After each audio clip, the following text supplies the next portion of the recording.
Hello everyone and welcome back to another episode on FTB Skies. How are you guys doing? Now, starting off the episode right here on our startup base, I did a couple of things. I set up these two guys, so now we're having dirt and now we have some blackstone. I wanted dirt because I made this right here. Yeah, I made a platform where we should be hopefully starting to make some farms. I made a quick mob farm over there. And I just made it because I needed a few levels to do some enchantments. And yep, he's dead. And you also noticed that he was glowing and that I am glowing. Well, yeah, I got some abilities on me. I have some night vision, I got some haste, I got some glowing, I got some haste too. And yeah, it's from this. It's from these abilities right over here. And I also have saturation, which reduces my hunger. This is actually pretty cool. But at the same time, I'm like, do I need the glowing? The glowing is kind of helpful in some situations, and you can see it's only level 1 out of 3, so you can still go higher. As well as haste, I can still get this thing to haste 5. Saturation can still go up, and speed can still go up. This is cool. I like these things, and I've got them, most of them, through the mob farm over there. Some from looting in chests, yeah, but most of the things just got from this farm right here. And you can see this is pretty full. I can probably just need to hook this up to west on items. Yep, and I'll start to get even more. I don't know who needs nausea, but apparently you can get nausea. I can get stuff like unluck. Apparently you can get unlucky. Yeah, let's just sort this out. Unlock invisibility, power stare, which I actually removed it from because I had it, but it kind of pushes mobs away, and if you're trying to pick them up, yeah, that's kind of a bad thing.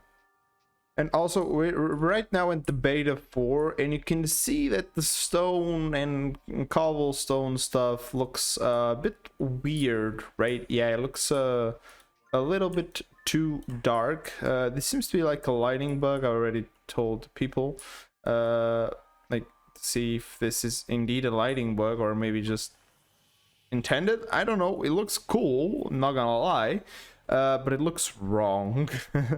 So maybe I don't have to deal this for a long time, or I don't know, but you can probably see that the lighting there is a little bit weird, like for example on that window. So I don't know if there's anything wrong with the lighting at the moment. Maybe just these particular blocks. Yeah, because these ones seem normal, but then as soon as you mix up with other colors, they start to get super dark, and I really don't know why. Oh yeah, I moved the nether portal over here, made a quick little thing, you know, just to give it a little bit more life over here. I also hooked this thing up, which is now farming for dust and is farming for... oh, well, it's not farming for anything because it's stuck. But yeah, this one is farming for sand, but this is waterlogged. So by waterlogging this, it will give me specific some specific items which are better than just farming the regular sand, because that gives most plants, and I really don't need the plants. I just need this. And there he goes, back to farming. And I really needed was the redstone. Now I got tons of redstone, so that's pretty good. And I also hooked this thing right here. Yep, as you can see, it's quite full of stuff. If I break this, you can see there's even some more stuff just right here. There's a bunch of stuff right here. I got two things over here. I got this, which is using this amazing rod. I'm breaking 8 Luck of the Sea 5, Mending, Angler's Bounty, Lure 5, so it's pretty good rod. But at the same time, this is not doing what it was meant to do. Like, it says Luck of the Sea 5, so shouldn't I be getting treasure loot? I'm not getting treasure loot right here. I also have this guy testing the area as well, and as you can see, this guy has no treasure loot, like filled himself with random items. So I really don't know what to do here, because this is meant to be like a lake. So I even like broke a lot of blocks around it so it had enough space. so maybe something's a little bit off. I'm probably going to move this into another area because this lake keeps getting frozen, and I really don't like it getting frozen. Yeah, because there's a lot of items on the water right now. So maybe we'll remove this river out of here, or lake, I should say. Now, I did one extra thing to actually set these guys up. You notice that both of these places have some enchanted pickaxes in. Yeah, and these pickaxes, both of them have silk touch. Now, how did I get my hands on silk touch? Now, if you take a look here at the silk touch book, you can see that he actually has a recipe through Ars Nouveau, and that's exactly how I got my silk touch book. So if we go up here to my enchanting setup, we have this. This is a very quick setup that I use, but I'll explain it right here. So basically, all you need is a volcanic source link, and if you toss coal or whatever, anything that basically burns, this guy will pick it up, will burn it, and will turn it into source. So if you have a source jar nearby, it will just start filling this guy up. Now you need a minimum of 1 full source jar for this, and then you need an arcane core, and you need an enchanting apparatus, and then you put the items around here. Now, bear in mind that some of these recipes, they are not as they seem. And I first I tried doing it like this, and then you also need a book in your hand. You right click the enchanting apparatus, and boom, something's gonna happen. It's gonna pick up the book and it's going to enchant the book. Or you can also just straight up put the pickaxe in there and it's gonna straight up enchant the pickaxe. You know, it's also one of the things that you can do. But if I go here and I take my tome, which it's with me, there you go, this guy, and if you actually go into the enchanting section, go for silk touch, you can see that the recipe is a little bit different. It's first 2 lapis lazuli blocks here, and then it goes from 1 sword gem on one side and another on the other, diamond on one side, diamond on the other, and then the emerald. So this is the proper enchanting setup if you want to do this. So bear this in mind. Use the book. You get this book as soon as you start off the pack. It's the Akashikto, yeah, which is basically all the books in one. I forget, yeah, it's this one. If you just right click, you go into the worn notebook, and boom, it's the Ars Nouveau book. This is pretty handy. You should definitely do this because getting silk touch is pretty good to make this thing go properly. So like, because most of the time you'll be farming straight from gravel, for example. You could be farming straight from sand as well if you don't want the silk touch, but I want to go from here because I had some extra hammers and I thought, well, just why not, because these guys actually hold a small buffer inside of them, so in case I need anything, for example, if I kind of need all this sand, I can just break this and I'm pretty sure I'll get basically all of that. Also, every now and then I just right click this, so I can just, yeah, as you can see, it's got a couple of stacks of sand pretty easily, and I can turn this into glass because I'm pretty low on glass. And now to continue on today's episode, I kind of want to expand my area a little bit. It's like, this is basically going to be my starter house when I get my starter things, set it up, which is basically what I've done so far. These guys have been kind of helpful as well, which is by trading this guy as well, because this guy trades for a lot of different items, like a lot of them. Not, of course, this guy and this guy, I picked them up. Yeah, Unbreaking, Air Affinity, and this is very good to increase your items later. So he's pretty good for fortune and looting. Really good. He also gave me some bees, so maybe that's helpful. Wither roses as well, and a lot of gilded blackstone, which I'm hopefully going to be using on my build today.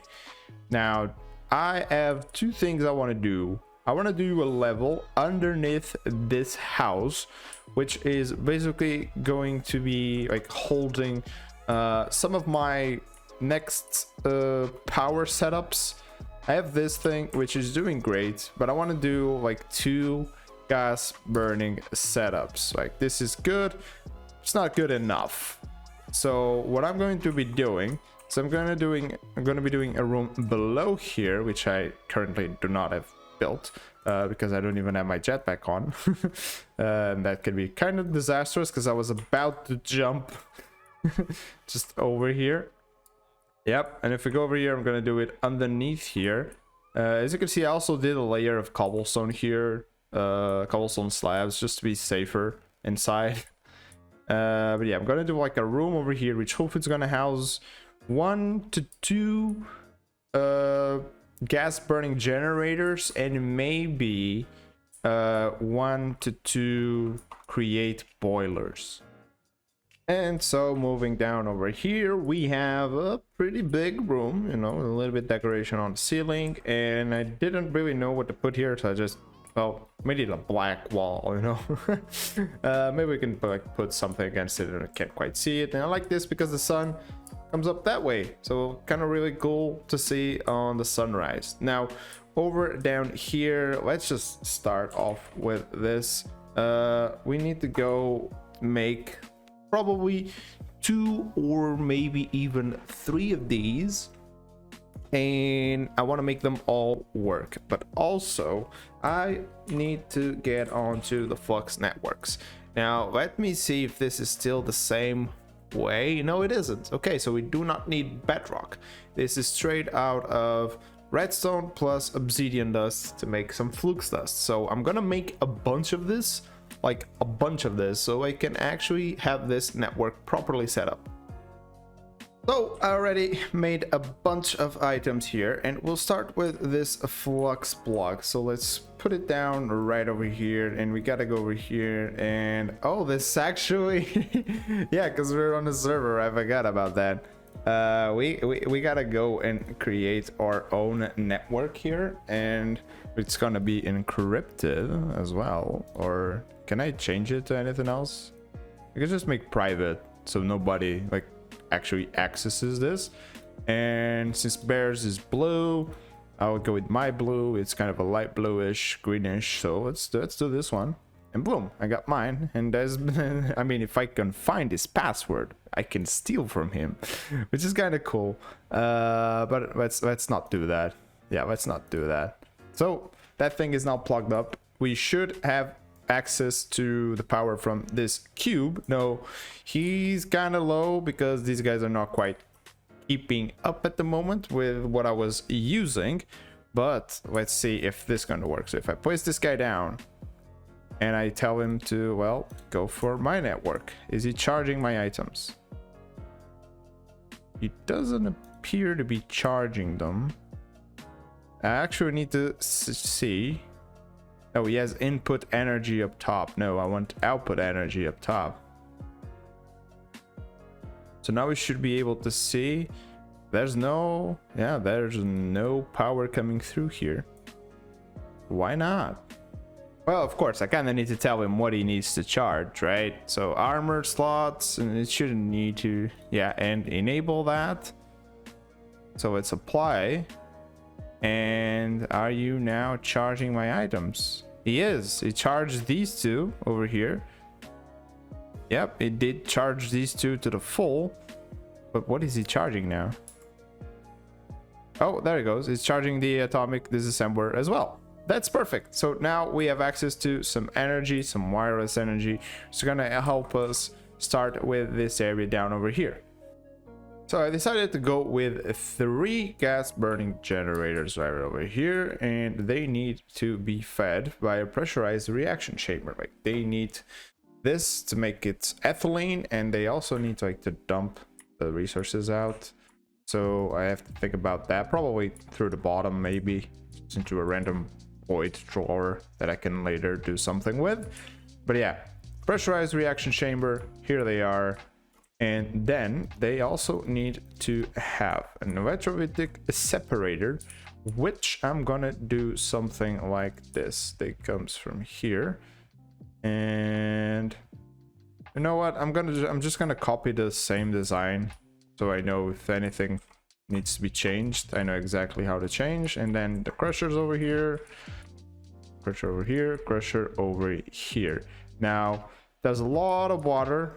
It needs to go places, and first of all, I kind of need to see if this guy is going to do what I want, which is hopefully empty out what I need to the right. I guess I can configure that so it's not that of a big deal. And yeah, now I need to hook up that guy to water, this guy to water, which actually will come from the top for him. This guy the same, water from here. This guy will have water from the top, and then this goes all the way here, comes here, and water all the way from the top to this guy. That's all I need in terms of piping for water. Now I need to actually feed the crushers as well, and I'm gonna use the same setup I have over here. Whoa, hold on. Yep, this one, where I use warp nylium to give me some brown mushrooms, and then the brown mushrooms go into the crusher smashes them, and boom, it gives us biofuel. This seems to work fine over here, so that's exactly what I'm gonna do. I just need some netherrack and some warp nylium spores that I should have over here. So 1, 2, 3, and the netherrack should just be as easy as just grab from there. There you go. And so I believe all of them should be ready to work. Now we have water coming into the electrolytic separator, and it's going to dump any excess heat has of oxygen, and it's going to output any hydrogen into the pressurized reaction chamber. And if we go over here, we have the crusher, which has a biofuel, and of course we have to give it items to output on that side, and we can give it the auto eject option, which means that it should technically take that in if we tell it to input items from the right. And as you can see, it's taking in biofuel. Now the output from its items will be for the back, which means any of this substrate should be outputted into that drawer, hopefully. Now if we do the auto eject, yep, that's perfect. And now any gas that this is producing will be outputted to the front, which means this is now a fully functioning setup. This guy is making energy to power all of these machines. As you can see, they're all now fully working. This guy has mushrooms, which means that guy will constantly basically make me substrate, and it's making me a whole bunch of energy. Now I still need to connect this to my network, and I also need to turn these guys on because I'm gonna have 3 of these going at a one time.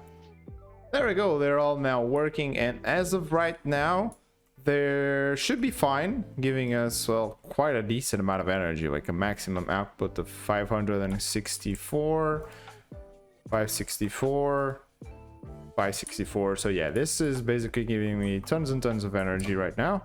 So we can probably go ahead and remove this one from here. Maybe. I do have a point which I can use to charge this system up really fast. But now the energy should be on a pretty massive loop. So I'm going to remove this point, or this plug, from here, which means now, even though it's producing some energy here, this energy is basically to maintaining these batteries, right? So, and these batteries should keep all the machines I have, like in the interior, like these ones here, and even the computer at the moment, and that guy over there. So all of these guys should always be running because they have the battery as a backup in case anything goes wrong. And I also have like the things down at the bottom, the gas burning generators here, which are doing quite well, I should say. Now guys, one thing I want to do is move the stuff here. Yeah, I want to have access to the items from the sifters over here, which means I will be able to clean up the island here, like this monstrosity here. We'll get out of here. We'll just have to go. The portal will stay here for the time being because I want to have things going that way. I want to have, well, the farms going this way, and I want to have maybe some extra things over this way, and maybe even just move the portal here between these 2 trees because maybe that will look even better. But the way I'm doing this right now is this wall right here is all done. This is all being sent to this ender chest at the moment. But I do need to empty this out somehow. I can also just start like removing the void upgrades from here, because I placed on every single one of these, and I'll have to place on, well, on every single one of the other ones down below. And one of the things that I did as well was all these ores that can be smelted, I put them to be smelted. I'm not gonna worry with like ore doubling, because I don't think I need to do that, for the simple reason that this is infinite. Like, this is not finite, so I can just keep and keep and keep and keep doing it, and I'll just eventually get tons and tons of resources. The way I'm doing is right here at the back. I have an elite smelting factory, which is cooking pretty fast. This is not even the its final form, because it can still go all the way to an ultimate smelting factory. Now for that, I need to do this. I didn't take off my time to make these alloys and these circuits at the moment, because I want to upgrade my mechanism setup first. But now, since I have tons and tons of energy with these guys, that shouldn't be that much of an issue. So hopefully this room right here will take a very, very, very, very different change. But with that said, I still need to sort out both of these sides, because this one's done. I'll probably just hook these guys up to the chest. For example, let me see if I can do this. I think, yeah, I have a hopper here. So maybe I just do this, and I do one at a time. Yeah, it seems to be working. So all I gotta do is just go down there, start placing these void upgrades where I need to put them.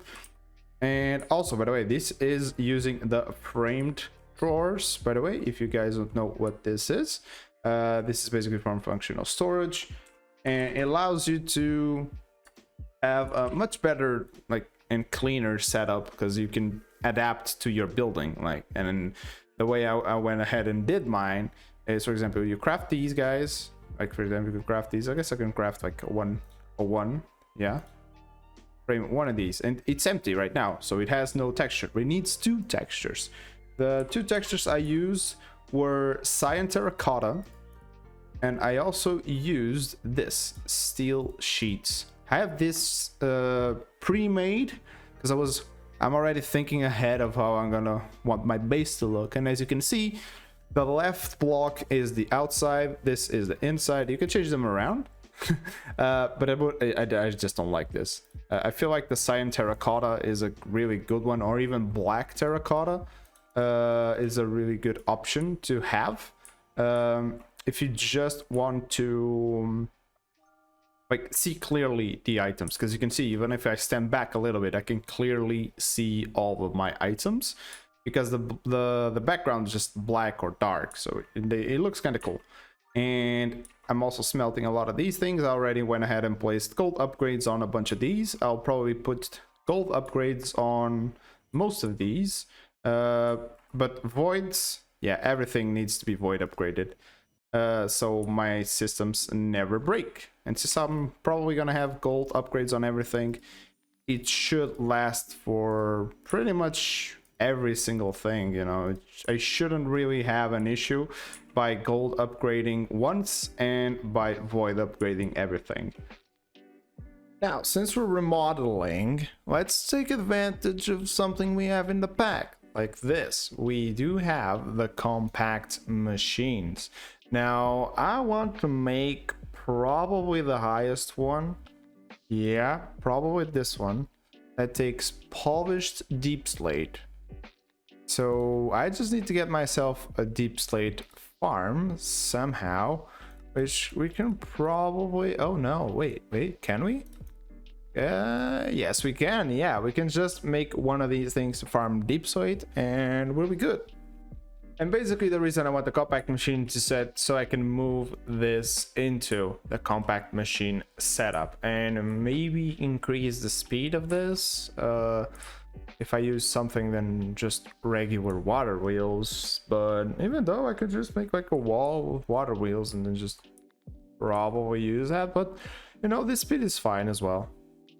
And boom, just like this, we have quite a decently sized room, so we can actually divide this like through layers and have like a bunch of water wheels here powering everything, and then making the system up here. Then we just have to send it out probably through an ender chest, and most likely and everything end up somewhere. I'm also thinking of moving this into there and linking it to the same ender chest.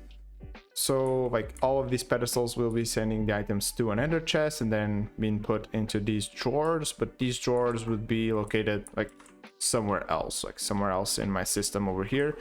And yes, sounds are a little bit funky because we're still in testing. This is still kind of the beta version, I could say, so everything is a little bit weird right now.